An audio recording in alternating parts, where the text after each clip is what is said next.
Ohio State winners of the offseason as decided by, PFF. So Pro Football Focus has put together their champion of the offseason. They tweeted it out, and they have said that Ohio State is the winner of they've won the offseason, as the way they put it. Mike, I try to be non-biased here, but you feel free to be as biased as you'd like to be. Has Ohio State won the offseason? Yes, they did win the offseason. Now, does that mean anything? No. I would like to see them go back to winning the regular season. That's my opinion. But I'm going to enjoy it while it happened. I mean, they had a great. I mean, you want to talk about that month of January, December to January, when you think, between losing to Michigan and then, just what happened with Missouri, and then, you go from the low that you're at, Michigan wins the national title, which has just then added the extra salt in the wounds that they got all the way to the top of the mountain with that. But, the biggest thing I think was the biggest win for Ohio State in the offseason. Everybody's talking about the transfers and Caleb Downs, and those are all great. I mean, I loved every single one of those. The fact that they brought back the kids that they brought back, I mean, that basically all of them besides Marv and Mike Hall. Yeah, I mean, that's crazy to me that they were able to, I know they circled the wagons with the NIL, but to me, that's kind of what NIL really should be for. It's kind of, if somebody's not ready to go to the NFL and stuff like that, you keep your guys on your team that have been there for you for how many years. And, and I really think by doing that, it's kind of like they're kind of mirroring Michigan a little bit from last saw. You think about all the guys that they ended up bringing back, and then they hit a couple guys in the transfer portal, and Ohio State at least has done that part. They brought them back, the guys that they brought back. So I'm really excited about that. And we'll see where it takes us, but I have nothing against any of the moves they made, between the coaching staffs to the transfer portal and to the guys that they brought back, that are staying for another season. I mean, they kind of hit a home run on every single level. And Ryan Day needs it. I mean, I'm not, I was very emotional after the Missouri loss that, he's on the hot seat next year. I don't think he's on the hot seat next year, but I think that there's some things that could go wrong next year, that with a new athletic director coming in, that could make things kind of toasty there, especially with how testy the fan base can get with certain things. So I think that this was a good boost to him to at least now push him into spring and to start getting ready for the season. Yeah, all good points. We have a few comments here, as this seems to be the topic that people were waiting for the most. I want to get here. Yankee Wolverine, please make a t-shirt for this. Gladly. We'll reach out to Nebraska. They've been making t-shirts for like the past 10 years or something like that. I love you. But he also comes back. He says, has any college team ever had a better offseason? In all seriousness, maybe the Cowboys when they traded Herschel Walker. It's up there as one of the best. I mean, at least it's getting the fan base excited. So definitely give him that. Brian Meyer says Ryan Day is building a juggernaut in Columbus. A lot of new pieces. He can get them to gel. They're going to be hard to beat. Need to upgrade the O-line, though. Yes, that is the biggest piece, especially, with the lines that Michigan has been able to put out there. You have to have something out there that is sustainable. And the Sky U-Pod, they're right on here with me. According to Husker Twitter, Nebraska has been the offseason champs for the past 20 years. That's pretty good. 20 years running as the offseason champs. So, yeah. I remember all those September Heismans Michigan won. So over the years, so like, Yeah, exactly. So, Zach, let's go to you next on this. Your opinion, did Ohio State win the offseason? Yes, although ironically, I'm like, I think Nebraska did pretty well too, but that's neither here nor there. I think the reason why they won the offseason is, I think, precisely what you were alluding to before, Mike, is that the fan base in every way had just an awful taste in their mouth. And, I'm also an Ohio State fan. I don't have the Ohio State logo by my name, but like, I remember coming off of that Missouri game, I'm just like, it wasn't just that they got beat, but they looked so lifeless on offense. Yeah. And it felt like they got out coached. And we've been saying for 2 years, Ryan Day needs to hand off play calling. And we wanted to see more fire and more passion from our guys, and this and that and this and that. And I think all the things that they did, for one exception, which is really addressing the offensive tackle position, they addressed it. Now, I don't know if I would say I like every single move. I'm still a little skeptical about Chip Kelly. I'm coming around to Chip Kelly as the offensive coordinator, but I wonder just how well he's going to adjust just to being an offensive coordinator. But I do think it's a plus that Ryan Day has handed it off. I think the transfers, again, not a ton of transfers, but they were strategic. They were tactical missile strikes in a lot of ways. They raided Alabama when Nick Saban, I think that's the biggest thing too, is Ohio State was the biggest beneficiary of Alabama losing Nick Saban. So I think that really helps too. But I just think it was probably the biggest thing out of all of that was the morale boost of the program. Because I think you went from your rival just beat you for a third straight time and they won a title. Everything seems like it's on fire in terms of what you thought this program was. And then the response was, well, we're just going to reload. And that's exactly what they did. Yeah. I'm convinced if Michigan wins again, Columbus will in fact be on fire. Like, you've seen the forest fires and stuff, and I don't mean to make light of those, but like, you'll see the first entire city on fire. Couches everywhere, and not in a celebratory fashion. It will not be good. No, it will not. I've been in Columbus when we've had celebration fires of couches and angry fires of couches. So how can you tell which one is which?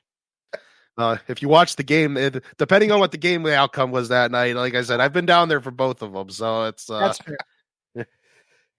Scott is in here saying what's all going on in Columbus is not even fair for the rest of the teams in the Big Ten.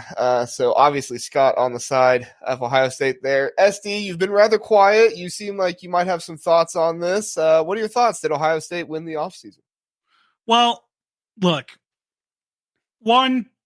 yeah, I mean, the talent they added, getting Caleb Downs, getting Julian Sayin, getting all these guys to stay, making some much needed changes to the coaching staff. I think they're absolutely one of the big winners of the offseason. But, Mike said something interesting about how, he doesn't think Ryan Day's on the hot seat. To me, Ryan Day's seat has never been hotter, right? Mm-hmm. If he's not one of the 4 buys in the college football playoff this year, like, he's got to go. From a neutral observer's perspective, you basically get better in every single sense. You get one of the most brilliant offensive minds of the last 25 years to call plays for you or advise on calling plays, right? Your rival is depleted, is going to take a step back. You're in the second best position in the conference to win the conference. You gotta win the conference. You gotta get one of those 4 buys in this 12-team playoff. Otherwise, it's a massive failure. You have Michigan at home. You have a schedule that is tailor-made for you to just buzzsaw through everyone. Anything less than perfection, I think you got to talk about firing Ryan Day, because if he can't do it with this squad, what squad is he going to do it with? Again, I'm an outside observer, but it's just like, everyone wants to fire Ryan Day when Donovan Edwards is slashing up the middle for a 75-yard touchdown. But then, it's February and they get a couple players out of the portal and it's all kumbaya again. I just, to me, if Ryan Day is not playing for a national championship, he's got to be fired. As an outside observer, of course. I was asked that question point blank. If Ryan Day does not win the national championship, is he fired? Which, first off, is just the most asinine question I've ever been asked in my life. However, it is relevant. It's just one of those. I scoffed at it, but then I also said, you're right. Like that's a good question to ask. And I think Brian Myers puts it well here. Hot seat is relative term. Pre-transfer portal, definitely. Get rid of him now. How many of those blue chippers follow Day out the door? I really think a lot of Ohio State fans, myself included, looked at what happened to Alabama and said, hold on a minute. Like if Ryan Day does say only make the playoffs, like, yes, everybody will be extremely upset if he loses his first game in the playoffs, whether that is with a bye or without a bye.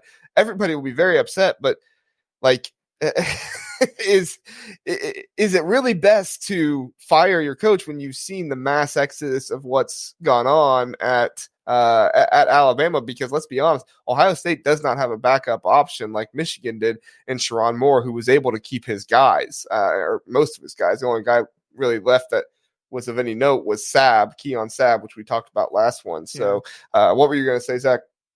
Well, I was just going to say, I think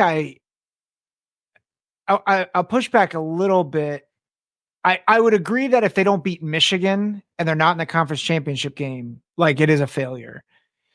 I think the one thing I am concerned about with this squad is like, Will Howard's a good quarterback. He's not elite, I don't think. I think the offensive tackles are okay. Like, I think if Josh Fryer is a tackle again, that's a major uh-oh. And I think there are guys that could replace him, Luke Montgomery. But like, I think there is a reality. Like, Caleb Downs was a great addition, but they didn't need a safety. Now they got the best safety in the country, so that's awesome. But like that's not where their problems were necessarily. At least relatively, right? Ransom was out for and that really hurt them. So I do think, all the people saying that this roster is so much better. I would agree that they are a better roster. My one word of caution would be, there are teams that have pieces that can make Ohio State pay. I think Oregon is one of them. I think Penn State might be another. Yeah, Mike, why don't you give us your final thoughts? We'll hit some comments and then we'll move on. Just on I do agree with Zach's points on the offensive line thing. Offensive line, I am definitely nervous there. I think that's the weakest part coming into, especially on the tackle spot.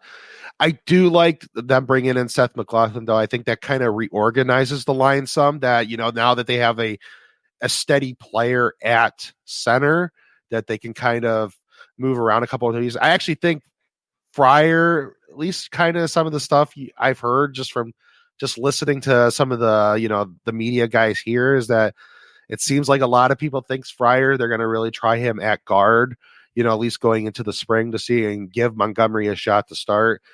Simmons, I was very hard on him to start this season. I thought he was pretty good by the time the season ended. So I think they're fine there. They just need to find the other tackle spot. And I think that could be on the roster. I hope that we, at the end of spring, if they don't have a tackle there and they have to go out and go get another tackle, then I will start getting really nervous again that, see if they can hit on somebody in the spring transfer portal. But, I think Montgomery is ready to step up. And I think that if he would get the starting right tackle spot and Fryer then would be moved down to right guard, then I'm really then I'm actually would be really impressed with what offensive line could look like. And, and just real quick on Spartan Dog, I don't disagree with you on the stuff on Ryan Day. And I've never said that we're not a bipolar fan base, because we really are. And, if you're ever on Ohio State Twitter during a Saturday, you will definitely see that. But I think the big thing for him is he's got to beat Michigan. And then obviously that gives him a little leeway where he could lose the following week in the conference champion, like if an Oregon would knock him off. Then it comes down to seeing what he does in the postseason and stuff like that. From what it seems like, Ross Bjork really likes him. I mean, he mentioned him at his introductory press conference, like, only like 30 different times about how much he liked him, where he was very nonchalant about Holtman. And we saw what happened, ended up happening there. So I think that he likes Ryan Day coming into this job. Where I would get nervous, though, is because of how, like I said, how bipolar our fan base is, that maybe if things don't go the right way next year, him being a new athletic director, he will hear the outside noise from the fan base and feel like he's obligated to make a move. We'll see what happens. I do agree with you, though. He does need to win with this roster. I mean, this is, arguably, this in 2019 are his best teams that he's had on paper. 2019, proved it the most part. They got to the playoffs and lost a heartbreaker to Clemson. So we'll see how this one goes, but I think they're off to at least a good start when it comes at least to what the offseason is showing right now. Mm-hmm.